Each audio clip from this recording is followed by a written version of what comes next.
తమిళనాడులో విజయ్ గనక ఒకవేళ ప్రభుత్వాన్ని ఏర్పాటు చేయలేకపోతే ఏం చేద్దాం అన్న రెండో ప్లాన్కి కొంతమంది ప్రయత్నాలు చేశారు. అంటే విజయ్ గనక ప్రయత్నాలు చేయలేకపోతే, అంటే ప్రభుత్వాన్ని ఏర్పాటు చేయడానికి కావాల్సినటువంటి మెజారిటీ ఫిగర్ని సంపాదించుకోలేకపోతే అన్నా డిఎంకే ఈ రెండు పార్టీలు కలిసి ప్రభుత్వాన్ని ఏర్పాటు చేయాలని శనివారం రోజు సాయంత్రం కల్లా వీళ్ళందరూ నిర్ణయించుకున్నారు. అంటే అంతకుముందే జరుగుతున్నటువంటి ప్లాన్లో భాగంగా వీళ్ళందరూ నిర్ణయించుకుని ఏ పార్టీకి ఆ పార్టీ సపరేట్గా సమావేశాలు ఏర్పాటు చేసుకుంది. దీనికి డిఎంకే ఏం చేసింది అంటే, ఇటు అన్నా డిఎంకే వాళ్ళున్నా లేదా డిఎంకేకి చెందినటువంటి మేమున్నా అప్పుడు పెద్ద గందరగోళం ఏర్పడుతుంది. కాబట్టి మీరు మేము కాకుండా ఈ వీసీకే పార్టీకి చెందినటువంటి నేత తిరుమాలవలన్ ఆయన్ని పెడదాం ముఖ్యమంత్రిగా, వాళ్ళకి 2 స్థానాలు వచ్చాయి.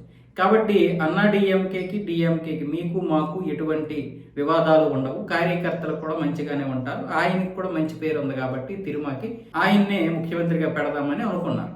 దానికి సంబంధించి సమావేశాలు అన్నీ ఏర్పాటు చేసుకున్నారు.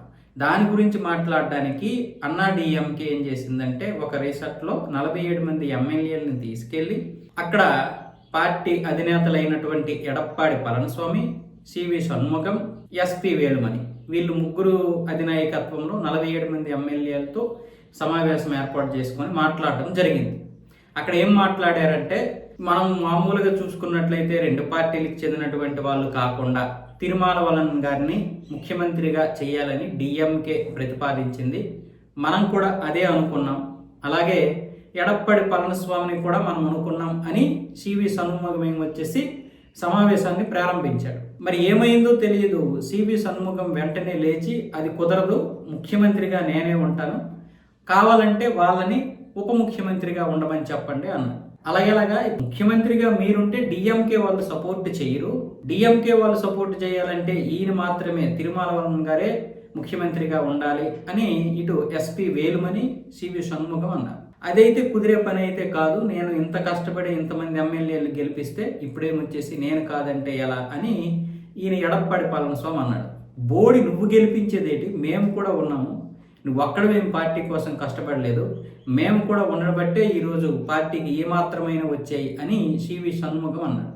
దానికి ఎస్పి వేలుమణి వచ్చేసి వంత పాడాడు. ఇక వీళ్ళ ముగ్గురు మధ్య జరిగినటువంటి వాగ్వాదంతో సివి షణ్ముగంకి కోపం వచ్చింది, ఎడప్పాడి పళనిస్వామికి కోపం వచ్చింది. ఇద్దరు చేయిలు ఎత్తుకున్నారు, ఒకరి మీద ఒకరు చేయిలు ఎత్తుకునే పరిస్థితి వచ్చింది. ఈలోగా నాయకులందరూ కలిసి, అంటే ఎమ్మెల్యేలందరూ కలిసి వాళ్ళిద్దరిని విడగొట్టే ప్రయత్నం అయితే చేశారు. అంటే ముఖ్యమంత్రి పదవి కోసం, ముఖ్యమంత్రి దీనికోసం కొట్లాట తప్పేమీ కాదు, కానీ రాజకీయ వ్యభిచారానికి కూడా సిద్ధపడితే అది ఎట్లా, విజయ్ ఎలా పరిపాలిస్తాడో, ఏ సిద్ధాంతాలతో పరిపాలిస్తాడో అనవసరం. కానీ విజయ్కి అత్యధిక స్థానాలు వచ్చాయి. సరే, అతడు ప్రభుత్వాన్ని ఏర్పాటు చేయకపోతే ఒక అవకాశం ఇవ్వాలి, లేదా రాష్ట్రపతి పాలనకి ఇవ్వాలి. కానీ మీరు అన్నా డిఎంకే కలిస్తే అది ఎంత పెద్ద రాజకీయ వ్యభిచారం అవుద్ది, తర్వాత పార్టీ మీద ఎంత ప్రభావం పడుతుంది. కానీ వీళ్ళేమంటున్నారు ఎమ్మెల్యేలు, మేము అప్పులు చేశాము, ఇక్కడ ఉన్నటువంటి ఎమ్మెల్యేలు అందరూ కూడా అప్పులు చేసుకొని ఇక్కడ నిలబడితే ఎమ్మెల్యేలు గెలిచాం, కానీ అధికారం లేకపోతే ఏం చేయగలం, అధికారం లేకపోవడం వల్ల అప్పులు తీరవు. అంటే వీళ్ళు ఈ అధికారాన్ని అడ్డు పెట్టుకొని మొత్తం అయితే ఏదో ఒకటి చేస్తారు, అంటే కాంట్రాక్టులు ఇవన్నీ దొక్కుతాయి కాబట్టి ఆ విధంగా డబ్బులు వస్తాయి, అప్పులు తీరిపోతాయి అన్న విధంగా ఇక్కడ అన్నా డిఎంకే ఎమ్మెల్యేలందరూ కూడా బాధపడ్డారు. అటు డిఎంకేకి చెందినటువంటి ఎమ్మెల్యేలు కూడా ఇదే విషయం, మనం ప్రభుత్వాన్ని ఏర్పాటు చేయడానికి ప్రధాన కారణం ఈ అప్పుల వల్లే. అంటే వీళ్ళకి ప్రధానమైనటువంటిది డబ్బే. ప్రజలు ఇది అర్థం చేసుకోవాలి. అది ఏ పార్టీ అయినా సరే నాయకులకి డబ్బే ప్రధానం, అది మనం గుర్తుపెట్టుకోవాలి.